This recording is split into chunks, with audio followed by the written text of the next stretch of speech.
Shalom, puji Tuhan Bapak Ibu kasih dalam Tuhan, kita bisa berjumpa lagi untuk belajar firman Tuhan melalui program Bible Study online CK7. Hari ini kita akan belajar dari Mazmur 120 dengan judul Dikejar-kejar fitnah, atau dalam kalimat lain, doa orang yang tinggal di tengah-tengah musuh. Bapak Ibu salam Tuhan, Mazmur 120 sampai Mazmur 134 adalah 15 Mazmur yang dalam bahasa Inggris dikatakan atau disebut Songs of Ascent, yaitu nyanyian pendakian, mengacu kepada Mazmur-Mazmur yang dinyanyikan orang Yahudi secara bersama-sama manakala mereka sedang naik ke Yerusalem sebagai orang-orang peziarah untuk merayakan Hari Raya Kudus umat Tuhan, di mana mereka diwajibkan sesuai perintah Tuhan untuk datang ke Yerusalem, ke Bait Allah 3 kali setahun. Nah, bagaimana isi Mazmur 120 ini? Mari saya ajak kita terlebih dahulu masuk ke hadirat Tuhan. Kita mau sembah, kita mau puji Tuhan. Dia yang menolong, Dia yang menyertai, Dia yang memimpin perjalanan hidup kita. Terima kasih buat kemurahan-Mu. Terima kasih buat kebaikan. Terima kasih buat penyertaan, pembelaan Tuhan. Haleluya.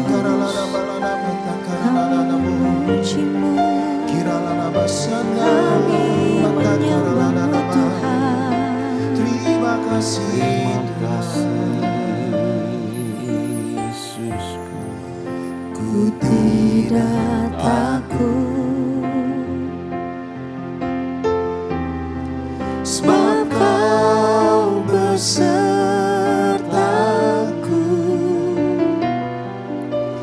Ku tidak bimbang, sebab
Juru selamatku, dalam janji-Mu kemenanganku.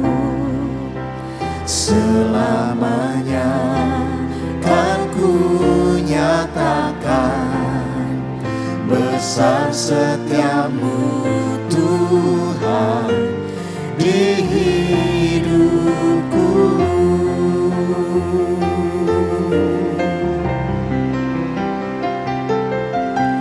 Yesus, Engkau juru selamatku, dalam janji-Mu kemenanganku. Selamanya kan ku nyatakan besar setiamu Tuhan di hidupku.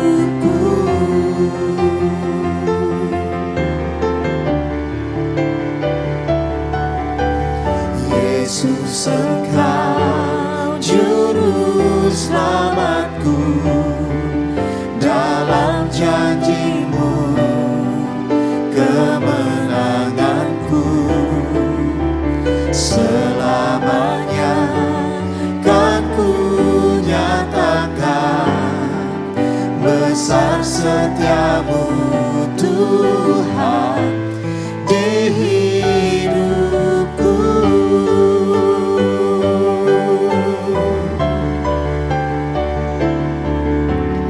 Yesus, Engkau juru selamatku, dalam janji-Mu kemenanganku.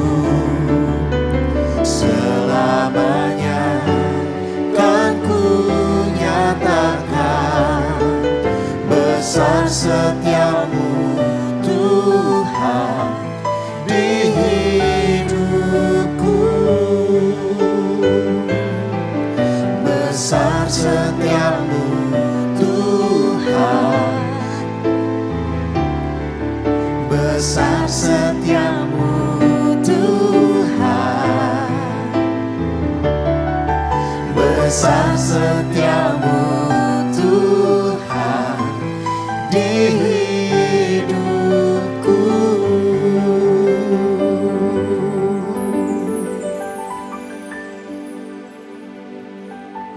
Terima kasih ya Tuhan, kami mengucap syukur bahwa sepanjang jalan hidup kami, kasih setiamu selalu menyertai dan melingkupi kami. Hingga sampai saat ini kami terus merasakan kebaikan-kebaikan Tuhan. Karenanya kami mengucap syukur buat campur tangan-Mu, buat berkat-Mu, buat anugerah-Mu yang nyata dalam hidup kami. Terpuji nama-Mu, hadir-Mu di tengah-tengah kami ketika kami belajar, membaca, merenungkan kebenaran firman-Mu. Urapi kami semua, demi nama Yesus Kristus Tuhan Allah yang ajaib. Kami bersyukur, kami berdoa. Haleluya. Amin. Puji Tuhan. Bapak Ibu kasih dalam Tuhan, mari buka Alkitab kita bersama-sama di dalam Mazmur 120. Mazmur 120. Ini adalah kumpulan dari fasal-fasal nyanyian ziarah. Tentu ada beberapa penulis dari kumpulan nyanyian ziarah ini. Sudah menemukan semua Bapak Ibu salam Tuhan, Mazmur pasal 120 saya akan bacakan buat kita semua dari ayat pertama sampai ayat yang ke-7. Demikian firman Tuhan. Nyanyian ziarah. Dalam kesesakanku aku berseru kepada Tuhan dan Ia menjawab aku. Ya Tuhan, lepaskanlah aku dari bibir dusta, dari lidah penipu. Apakah yang akan diberikannya kepadamu? Dan apakah yang masih akan ditambahkannya kepadamu? Hai lidah penipu, panah-panah yang tajam dari pahlawan dan bara kayu arar. Celakalah aku karena harus tinggal sebagai pendatang di Mesek, karena harus menetap di antara kemah-kemah Kedar. Lama sudah aku menetap bersama orang-orang yang benci perdamaian. Ketika aku berbicara tentang damai, mereka tentang perang. Nah, Mazmur ini dipercayai ditulis oleh Daud. Ini yang diyakini oleh masyarakat orang Israel, masyarakat Yahudi. Bahwa saat itu ketika Daud sedang mengadukan, ya, dia dan para imam diadukan kepada Saul oleh seorang bernama Doeg, seorang Edom. Ketika Doeg sedang menyaksikan Daud bersama beberapa orang pengikutnya mampir ke kediaman para imam. Kemudian imam memberikan dia makanan dari roti sajian, lalu memberikan pedang Goliat untuk menjadi senjata dari Daud. Doeg yang menyaksikan itu kemudian menyampaikan kepada Saul. Dan lalu kemudian Saul datang ke kediaman para imam tersebut, lalu membantai para imam itu karena telah berpihak kepada Daud. Nah, kemungkinan Mazmur ini sama dengan Mazmur pasal yang kelima yang juga ditulis saat kejadian tersebut menceritakan peristiwa bagaimana Doeg mengajukan atau menyampaikan beberapa hal mengenai kehidupan Daud kepada Saul yang menyebabkan kematian banyak orang. Background lainnya bahwa pemazmur sedang mengeluh karena dirinya diusir dari tengah-tengah umat Allah. Kemudian dia merasa terasing dan dia berada di tengah-tengah orang-orang fasik, Bapak Ibu sekalian Tuhan.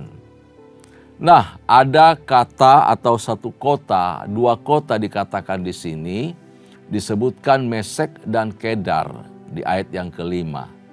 Mesek itu dalam Kejadian pasal 2 adalah keturunan dari Yafet. Kemungkinan besar menempati wilayah Turki zaman sekarang. Dulu wilayah itu, wilayah paling utara di atas itu adalah disebut Mesek. Ke atas ya, di daerah Turki. Kemudian yang kedua Kedar. Kedar ialah putra kedua dari Ismail yang mendiami wilayah Jazirah Arabia kuno. Arab Selatan kalau sekarang. Nah, bukan berarti Daud atau si pemazmur benar-benar tinggal di Mesek dan di Kedar. Jadi kita perhatikan konteksnya. Tidak berarti bahwa Daud benar-benar tinggal di daerah itu karena dalam kisah kehidupan Daud, dia tidak melakukan perjalanan sejauh itu. Jadi ini bicara mengenai kondisi bahwa diam di tengah-tengah orang fasik. Dia berada di tengah-tengah kehidupan orang yang kasar, yang perilakunya seperti penduduk Mesek dan Kedar. Jadi kata Mesek dan Kedar ini mewakili perilaku hidup yang kasar, yang rese, yang jahat, yang suka cari-cari hal, cari-cari masalah, cari-cari perkara, tidak mau lihat orang lain senang atau damai tentram. Hatinya gundah gulana kalau gak bikin sesuatu yang aneh. Selalu kepingin mengganggu, ngegosip, segala macam, memfitnah, semua hal yang jahat ingin diperbuatnya. Nah bayangin, si pemazmur dalam hal ini Daud berada di tengah-tengah kondisi seperti itu atau dikelilingi orang-orang yang jahat, Bapak Islam Tuhan. Jadi pemazmur hendak menggambarkan suatu lingkungan yang buruk mengelilinginya, ada di sekitarnya. Orang percaya pasti akan menderita jika tinggal di tengah-tengah orang fasik. Betul ya? Pasti akan menderita, susah, sengsara, batinnya menjerit. Ngapain? Dan kenapa aku ada di tengah-tengah kondisi masyarakat seperti ini? Selalu diganggu, direse, suara kanan kiri ributnya nggak karuan. Ya, karena di situ Tidak ada super sistem yang baik, yang sehat baginya. Ya, bagi kita semua, ya kalau semua lingkungan sekitar kita rese, mau apa? Bagaimana kondisi kita? Pasti nggak senang, nggak suka, kepengen pindah ke alamat yang lain. Pengen hijrah ke tempat yang lain yang lebih tenang. Hidup ini sementara di muka bumi maunya kita hidup tenang, hidup tentram, hidup damai dengan semua orang. Betul? Kondisi yang sama, saya teringat akan kehidupan dari Lot. Lot, ponakan dari Abraham. Dia tinggal di Sodom dan Gomora. Tetapi Alkitab mencatat begini. Di dalam 2 Petrus pasal 2 ayat yang ke-7. Bahwa Lot itu terus-menerus menderita oleh cara hidup orang-orang yang tidak mengenal hukum, yang tidak mengenal Tuhan. Kehidupan orang fasik. Orang-orang yang bahkan hidupnya setiap hari bikin dosa, bikin kejahatan, dan makin tinggi, makin besar dosanya. Kualitasnya juga makin besar. Pemazmur berseru dalam kesesakan hatinya kepada Tuhan agar Tuhan melepaskan dia dari kelompok orang-orang yang bibirnya dusta, penuh tipu daya. Dari lidah yang penuh tipu daya, penuh muslihat. Ia minta untuk dijauhkan dari orang-orang yang penuh kebencian. Dan memohon jangan sampai Daud, dirinya si pemazmur ini, jauh dari bait suci, jauh dari hadapan Tuhan, jauh dari perkumpulan orang percaya. Dia memohon sama Tuhan, kiranya dia tetap dekat dalam hadirat Tuhan, dekat dengan bait suci, dekat dengan perkumpulan orang-orang benar. Dan Tuhan menjawab seruannya. Inilah yang hebat, yang sedang diungkapkan oleh pemazmur di sini dalam nyanyian siara ini, yaitu bahwa Tuhan yang luar biasa, Tuhan yang hebat, Tuhan yang gagah perkasa, Tuhan yang maha tahu itu mau mendengar, mau meluangkan waktu untuk memperhatikan, dan dia mau sendengkan telinganya untuk mendengar dan berkenan. Dia mau peduli semua yang diadukan, semua hal yang diperkarakan di hadapan dia, yang kita nyatakan serukan dalam doa. Tuhan mau peduli memperhatikan orang-orang yang mengandalkan Tuhan dan menghormati firman-Nya, menghargai hadirat-Nya, merindukan persekutuan dengan Tuhan. Karena itu Bapak Ibu saudara Tuhan, ketika kita merindukan hadirat Tuhan, merindukan persekutuan dengan Tuhan, merindukan keintiman dengan Tuhan, Tuhan sangat-sangat menghargai itu. Dan tidak hanya merindukan tetapi melaksanakannya. Dosa dan kejahatan serta daya tarik dunia yang ada di sekitar kita tidak akan dibiarkan Tuhan untuk menghancurkan hidup kita dan persekutuan kita dengan Tuhan. Tuhan selalu membela orang benar. Tuhan menolong orang yang rindu bersekutu dan mencari wajah-Nya. Pemazmur itu sadar betul, Bapak Ibu saudara Tuhan, sadar betul bahwa hanya dalam hadirat Tuhan saja dan dalam persekutuan dengan orang benar, dalam perkumpulan orang-orang benar, ia bisa dijauhkan dari bibir dusta, dari lidah penipu, dari setiap kebencian, dari setiap bentuk reseh, dari setiap caci maki, dari setiap hujat, dari setiap gosip fitnah yang akan menghancurkan hidupnya. Daud sadar betul bahwa perilaku-perilaku seperti ini, yaitu bibir dusta dan lidah penipu, tidak akan diberkati oleh Tuhan. Kalau berada di lingkungan seperti ini, pasti kita menderita dan sengsara. Sebab apa? Sebab hidup kita merana dan lama-kelamaan bisa terjerumus kalau kita tidak jaga hati. Kalau akhirnya kita juga bergaul dengan mereka, karena itu Tuhan itu membenci perilaku seperti itu. Perilaku dengan bibir dusta dan lidah penipu. Bapak Ibu saudara Tuhan, kita harus memperhatikan dan sadar betul bahwa Tuhan itu dekat. dan bersekutu dengan orang yang hati nuraninya bersih, yang jauh dari lidah dusta atau bibir dusta dan lidah penipu. Tuhan dekat dengan orang jujur dan tulus hati.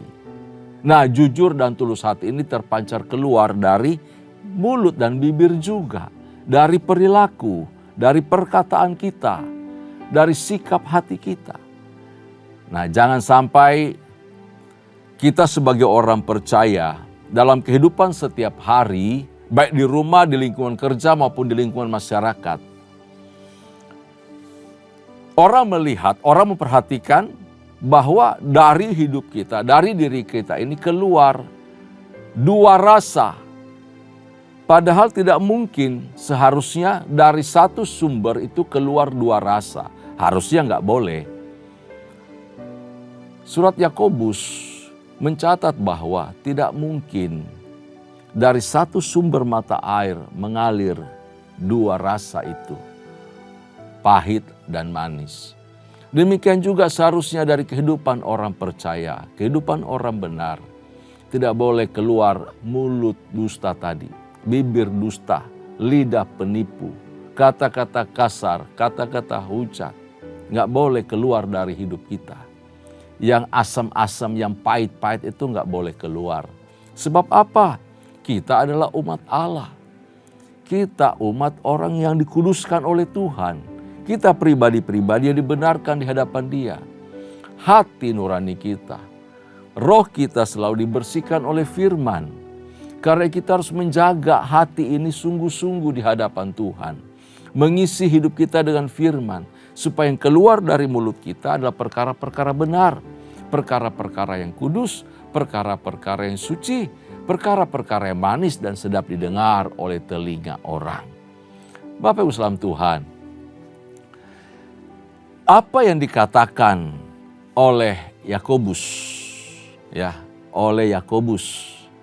mengenai lidah, mengenai perkataan di dalam Yakobus pasal 3 ayat 9 sampai 12, dikatakan di sana bahwa dengan lidah kita memberkati Tuhan dan Bapa kita, tetapi dengan itu juga, dengan lidah yang sama, kita kadangkala suka mengutuk orang, suka mengatai orang, suka menghujat orang, suka memaki-maki orang. Pribadi, orang-orang itu juga adalah ciptaan Tuhan. Mereka juga serupa dengan Allah, tetapi kita suka katai yang gak benar. Dari mulut yang sama keluar pujian dan kutukan. Nah, hidup seperti ini adalah hidup orang tidak benar. Hidup seperti itu, cara perilaku seperti itu adalah perilaku-perilaku orang-orang yang sebenarnya penuh dengan kemunafikan.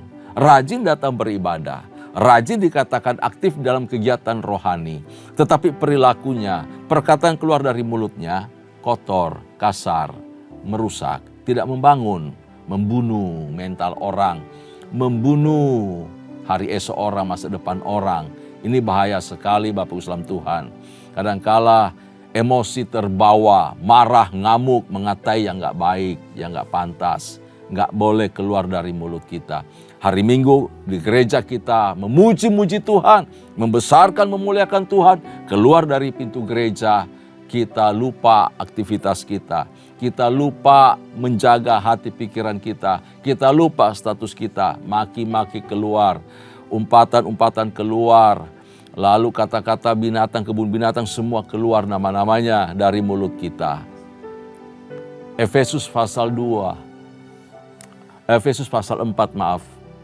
ayat 29 mengatakan begini, jagalah perkataan kita, kata-kata yang keluar dari mulut kita. Hendaklah kata-kata yang membangun, bukan kata-kata yang kotor. Jangan keluar kata-kata kotor dari mulut kita. Hendaklah kata-kata yang keluar itu kata-kata yang membangun, kata-kata yang memberi semangat, supaya orang yang mendengar beroleh kasih karunia, beroleh kebaikan, beroleh kemurahan, beroleh sukacita, beroleh damai sejahtera, beroleh kemenangan, didorong, dibangkitkan, digairahkan. Hidup kita jadi berkat. Ya. Jadi apa yang dikatakan Yakobus di atas? dalam Yakobus pasal 3 ayat 9 sampai 12. Bisa terjadi jika hati kita belum dibaharui Roh Kudus. Ya, kondisi orang yang tidak dibaharui Roh Kudus seperti itu. Ya, kasar, mulutnya kotor. Yang kedua, karena kita sendiri berada dalam komunitas yang hidupnya tidak benar. Kita berkumpul dengan orang-orang tidak benar. Jadi semua terbawa, ikut, terpengaruh. Kita bukannya menggarami mereka menjadi terang di tengah-tengah mereka, malah kita sendiri yang hanyut oleh arus dunia, oleh kehidupan orang fasik. Hati-hati dengan komunitas Anda. Hati-hati dengan perkumpulan kita.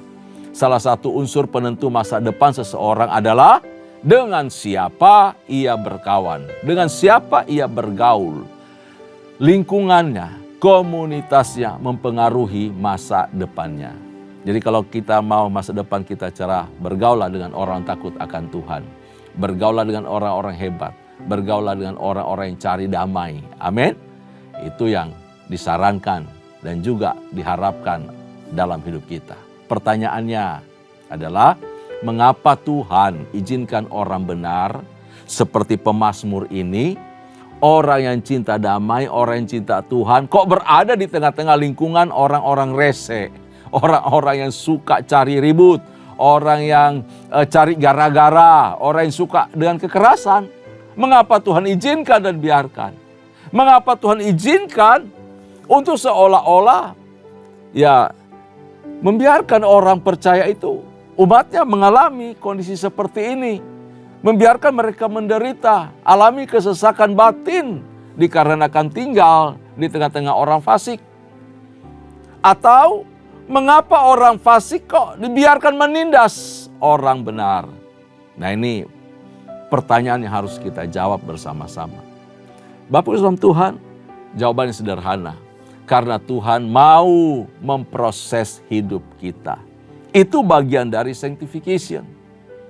Bahwa Tuhan sedang membentuk kita, membentuk karakter, membentuk mental.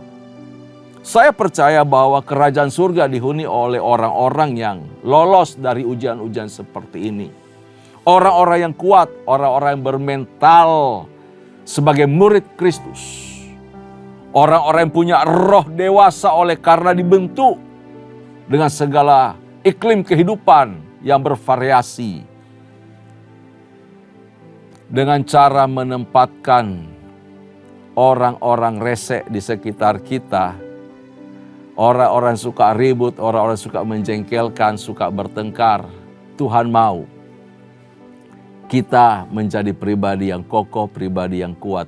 Telinga kita jadi tebal, jadi cukup besar untuk menampung banyak hal, tapi menyaring juga banyak hal untuk kesehatan roh dan jiwa kita. Di tempat seperti itu, hati kita dimurnikan, menyadari bahwa Tuhanlah yang sanggup menolong, menyertai, dan melindungi kita. Tuhan menempatkan kita di tengah-tengah situasi seperti itu bukan suatu kebetulan, Bapak Ibu kasih dalam Tuhan. Artinya apa? Tuhan mau supaya dari hidup kita semua, masing-masing kita, jika Anda berada dalam situasi seperti ini, jika saya berada di tengah-tengah situasi seperti ini,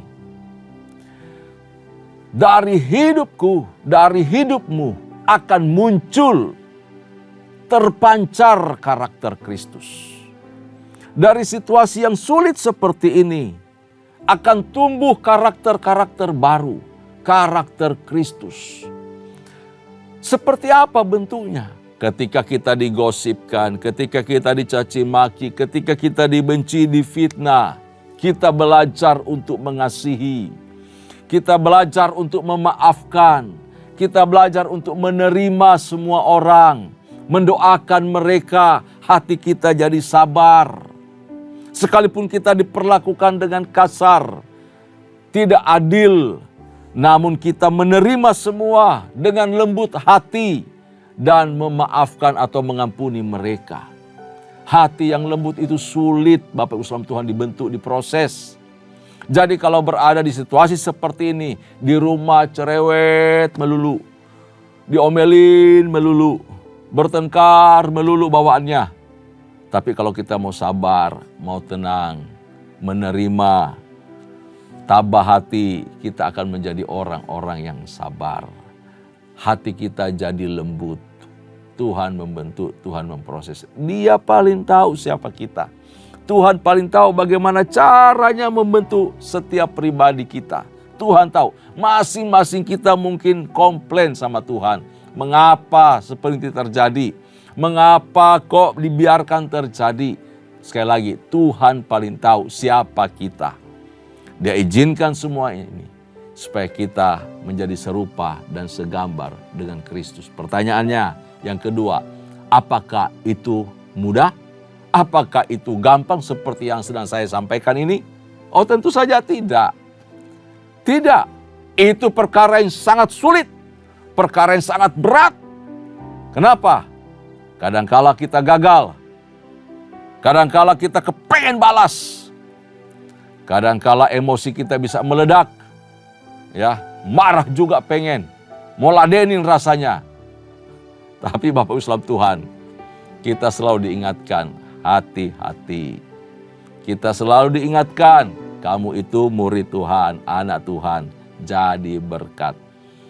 Kita diingatkan, fokus tujuan kita adalah serupa dengan Kristus, serupa dengan gambarnya. Karena itu kita minta Tuhan ingatkan setiap ada orang melakukan ini, berarti Tuhan mengizinkan aku untuk jadi lebih baik. Kalau sampai itu lolos berhasil, orang-orang di sekitar kita akan melihat kemuliaan Tuhan dalam kehidupan kita. Dan mereka diubahkan oleh karena kita punya karakter Kristus. Bapak Islam Tuhan, Roh Kudus akan memampukan setiap kita. Siapapun kita, bagaimanapun keadaan kita saat ini, ketika kita bergantung kepada Tuhan, maka semua proses kehidupan itu akan berjalan dengan baik. Sesuai rancangan Tuhan atas kehidupan kita. Kita tinggal menerima, mengikuti, dan belajar tunduk kepada Tuhan.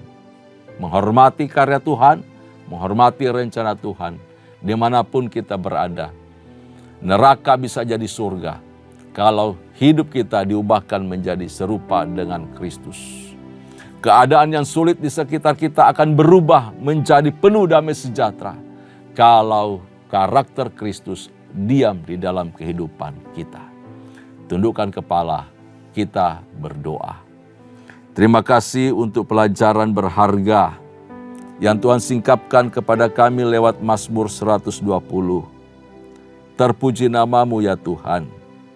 Siapapun kami saat ini sebagai umat-Mu, jika pengalaman hidup seperti yang diutarakan oleh pemazmur di 120, kami berada di tengah-tengah orang fasik, kami berada di tengah-tengah orang rese, orang-orang yang suka cari masalah. Tuhan, kuatkan kami. Tuhan, hiburkan kami umat-Mu. Beri kami kekuatan menghadapinya. Beri kami hati yang lembut. Kami tahu Tuhan sedang memproses hidup kami. Mungkin itu lingkungan di sekitar kami. Atau mungkin juga ada di tengah-tengah keluarga kami. Tuhan, Engkau sanggup mengubah. Engkau sanggup memperbaharui. Engkau sanggup menjadikan semua jadi manis. Tumbuhkan karakter Kristus dalam kehidupan kami lewat proses hidup yang sedang berjalan ini. Terpuji-pujilah namamu, berkati umat-Mu. Berkati setiap rumah tangga, setiap pribadi. Dalam nama Yesus kami mengucap syukur, kami berdoa. Kekasih-kekasih Tuhan, arahkan hatimu di hadapan Allah. Dan terimalah anugerah serta berkat yang melimpah dari Allah Bapa, kasih sayang di dalam Kristus Yesus Tuhan, serta persekutuan yang manis dengan Allah Roh Kudus menyertai kita. Mulai hari ini sampai parusia Tuhan datang pada kali yang kedua, bahkan sampai selama-lamanya. Setiap kita yang percaya diberkati, sama-sama katakan amin. Shalom, Tuhan Yesus memberkati kita semua.